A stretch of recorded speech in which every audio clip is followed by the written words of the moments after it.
Är det bra eller är det högt? Det är lite högt. Det är lite högt, ja jag misstänkte det. Vi ska ta och sänka alldeles strax.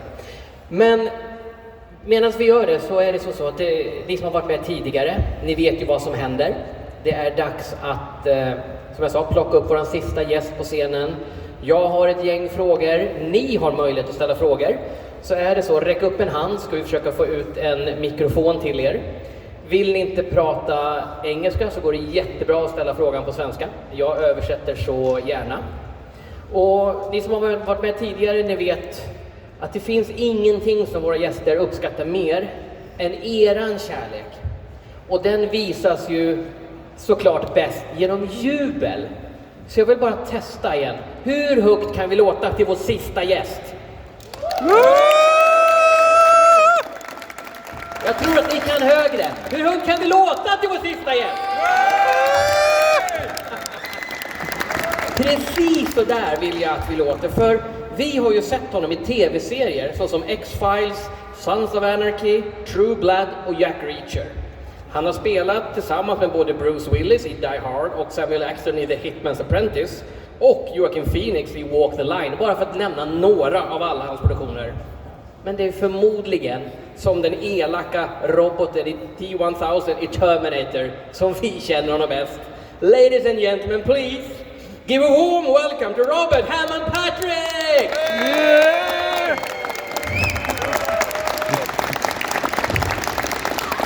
Hello!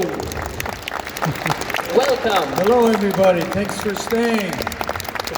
Nice to see all of you. I think I met you all when I was over there signing autographs, so it's nice to see you. Thanks for staying. Appreciate it. How are you, Sweden? Good. All right. We It's a saved the beautiful best for country last. you have. Yeah. Well, where's the best? They're You're still talking. coming? Oh, okay. You want to stand or sit? I'll sit. Yeah. I think we should take a few questions and I'm going to start from the beginning because you have worked as a painter, a bartender and in a die-cast aluminum factory, and you dropped university after you took drama courses and became interested in acting. And in an interview we did like 10 years ago, you said acting is the greatest profession. What's so good about it? Well, look at this. I mean, people come here and say hi and tell me they like my work and how much they enjoy it. And I enjoy doing it. It's what I love to do. I love being an actor. I love all the creative aspects of it. I love the life that that lives in between, you know, action and cut. The whole make-believe of it. I love the fact that I get to use my imagination. So for me, it's a great joy. And what is the hardest, to be a nice guy or to be a bad guy? The hardest is I don't know what's harder. It's we're all equally capable of bad things and good things. So everybody knows when they're acting badly, and everybody knows when they're acting goodly. So you tell me, what's worse, to be bad or good? That's a tough There you one. go. Yeah. That's humanity, What's more right? fun?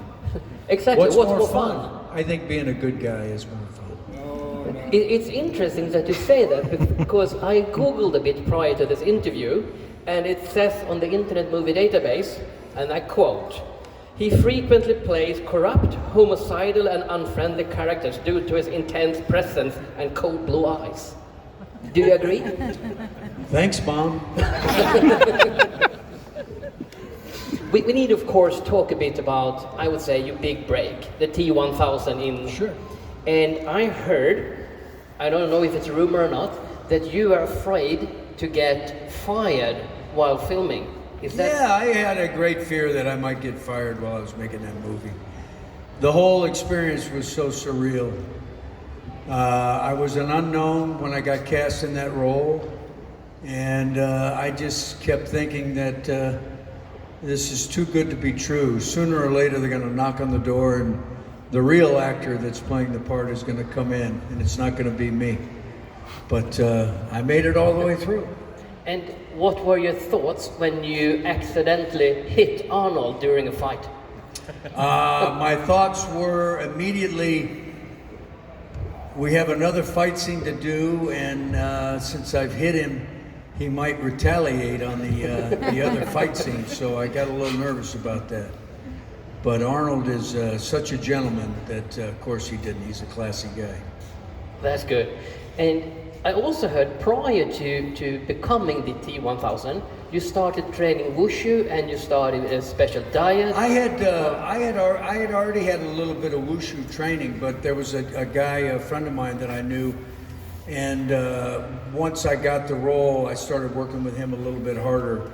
The whole martial arts aspect of balance and gravity and knowing your center and where you are, it seemed to really transfer to the T1000. So I really explored that while we were training for it, for the character, and it applied really nicely with the character. So I used it. That's good. And when talking about the character, the non-expressive face, even when running, and is that something you came up with, or was it like scripted, or? That was something that James Cameron wanted. You know, he didn't really want to have a lot of expression for the T1000. It wasn't necessary for the T1000 to have a lot of personality, except when he was trying to be a human, when he was trying to dupe somebody into thinking that he was a human being. It just sort of dawned on me that it would be interesting to just take a face and let that be the face of the T1000.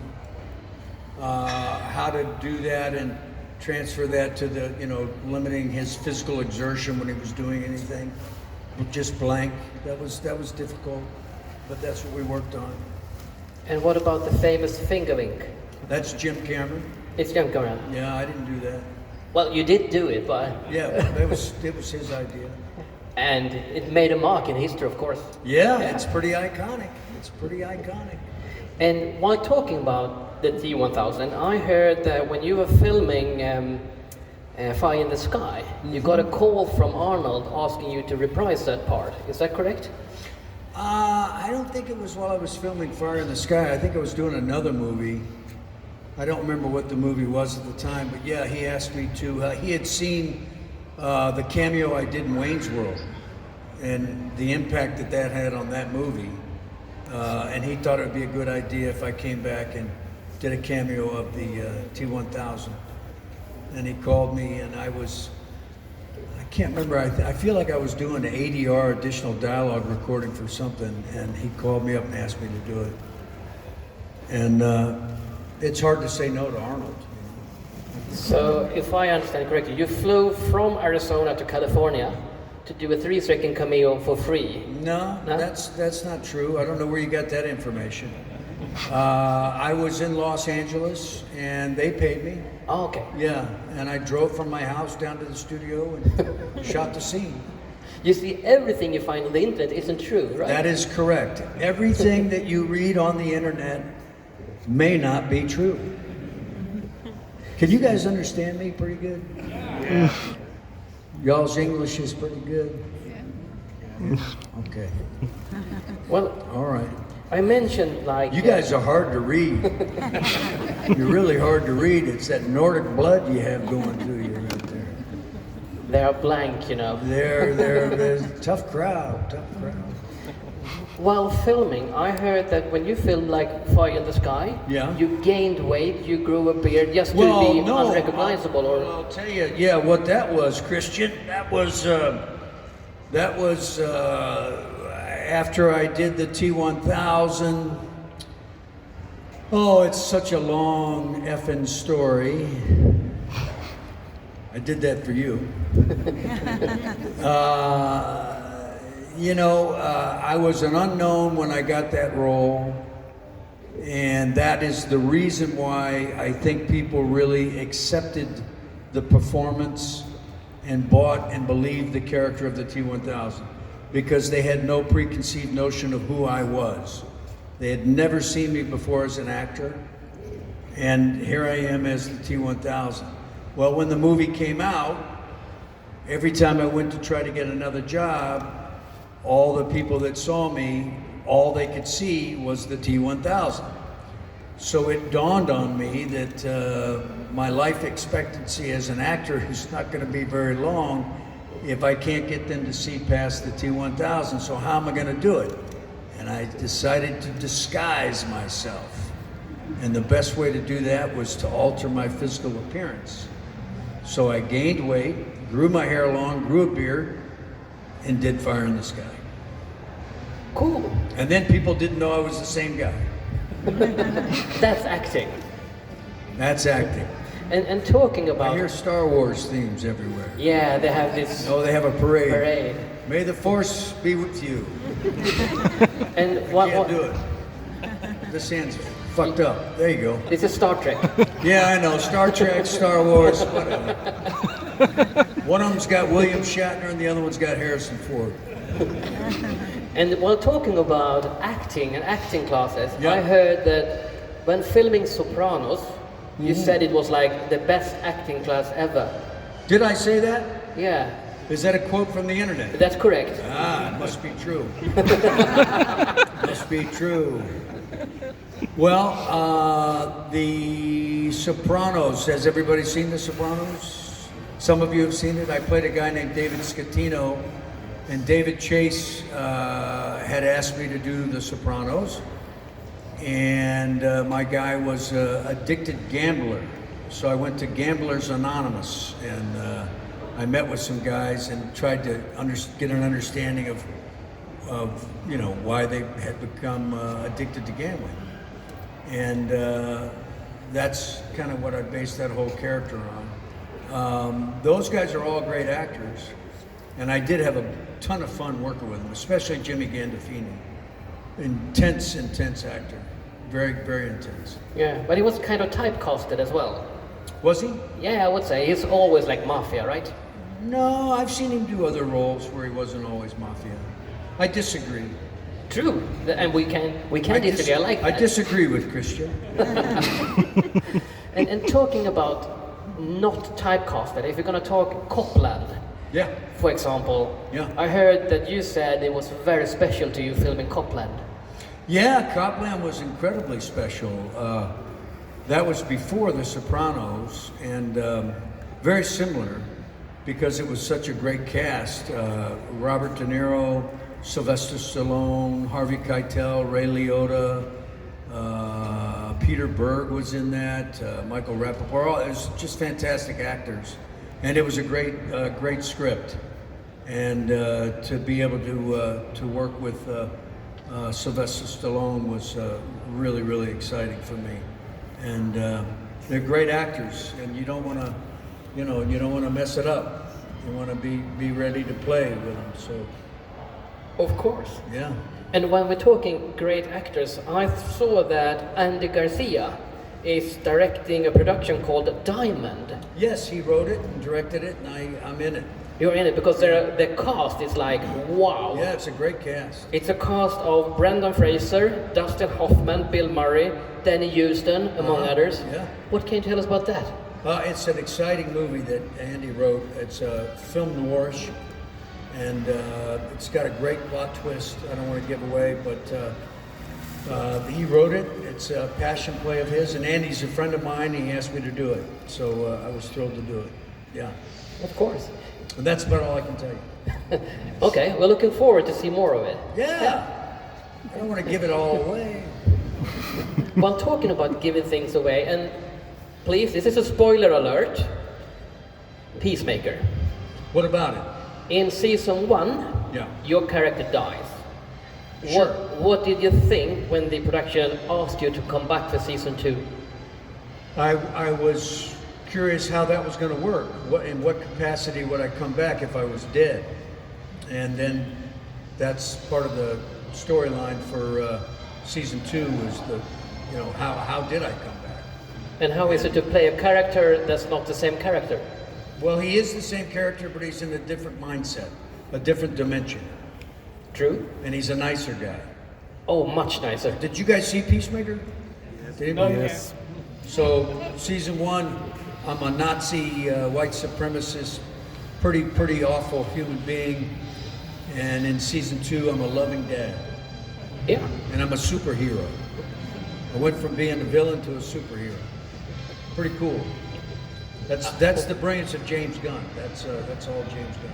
Yeah, I like it. Do you have any questions from the audience, or shall I He's continue? run out of questions. Oh no, I have a bunch of them, but I want to interact with the audience. Thank you all for sticking around to the final hours of this Comic-Con. Appreciate you being here. Hey there. Some of you were going to leave, but I said no. That's good. So I said no to this T1000 right here. Everybody stand up here show everybody your T1000. Look at this. It's amazing. There was a couple of T1000s here, and they were all amazing. Fantastic. Did a fantastic job. There was one man here. Well, I don't see him, but thank you for sticking around. I appreciate it. Yes, sir. Go ahead. All right, so I know in the movie Fire in the Sky, Travis Bolton has a cameo. Did you ever get to meet him, and what do you think of his story? Are you a Mulder or a Scully? I had X-Files reference. Yes, I met Travis Walton. And yes, I think something really did happen to him. And a very interesting man. And it's an interesting movie. I think today, if I read what I read on the internet, if it's true or not, I think the United States government is slowly leaking more and more UFO footage and information about the UFOs supposedly that they've encountered, and they're leaking more and more information out of it. So I think it'll be interesting to see what all they already have. But Fire in the Sky figures in that. It's got one of the most frightening scenes ever when D.B. Sweeney is actually up in the ship and recalling what happened to Travis Walton. Yeah, with the aliens. What do you think? Do you think there's aliens here? I think you might be an alien. You're a little weird. You're not quite normal. Very kind of similar to the T1000 in a weird way. I don't believe you're human, sir. I couldn't really hear it once again. What'd you say? How would I find that out? Why don't you find out? How would I? We could shoot you. We see if you bleed and die. I guess that's how we test them. Anybody got a gun? That's a fake one. Talking about... I don't know how will we determine who's an alien and who's not.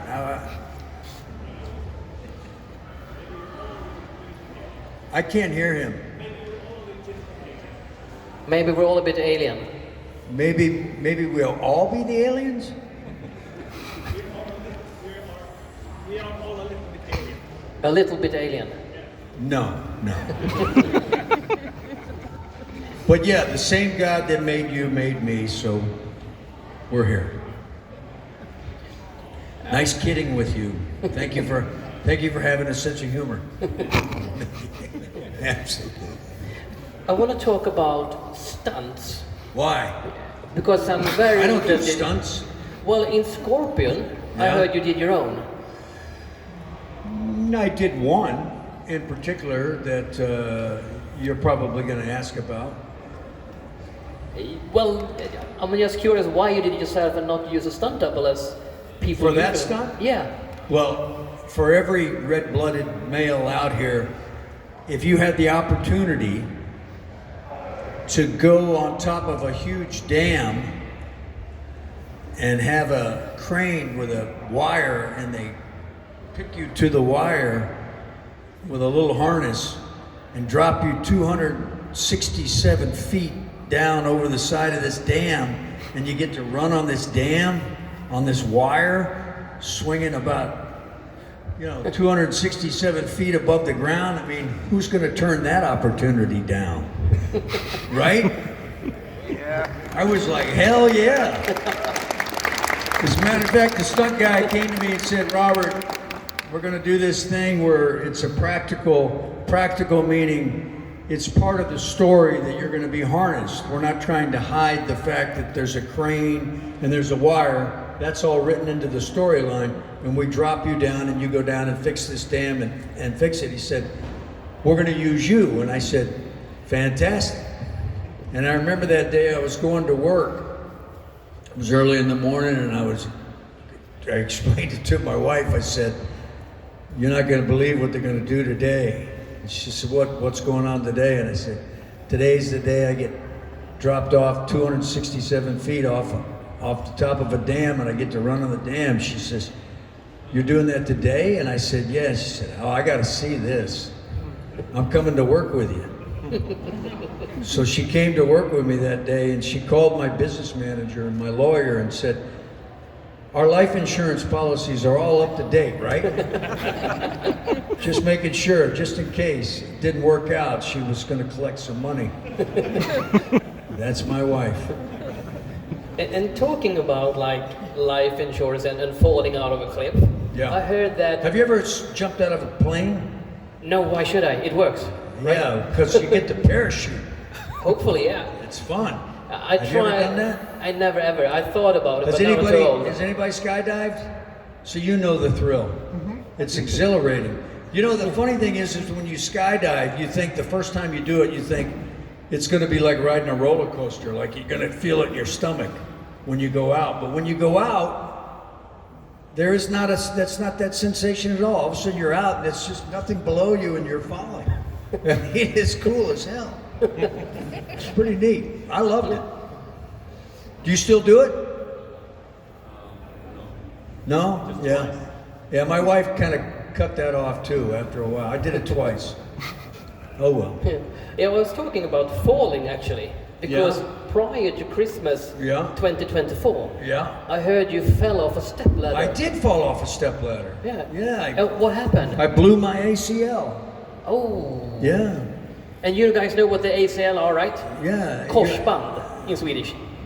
Yeah, your ACL's the thing that holds your knee together. Mine's gone. These guys are getting bored over here. They're leaving.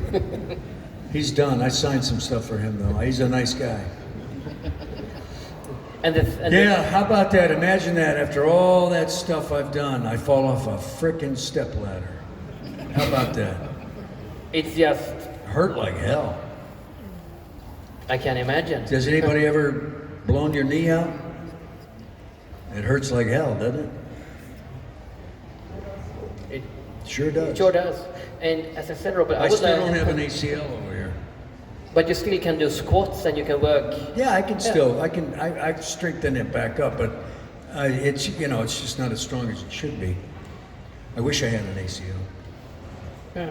This is boring, man. Yeah. And the thing is, I'm fucking bored. but we're actually over time as well. I didn't mean that. We are so used to it in Sweden. Oh yeah, really? What is the word that I said in Swedish? What is that word? Yeah, well, Say it. Leave it. What? Itka älskog. Oh my gosh. She's too young to hear this. The thing is, Robert, we're actually Yes. over time. We had 20 minutes, we have done 25. We're over time. Thank you very much. God bless you all. Thank you. Yeah. Appreciate it.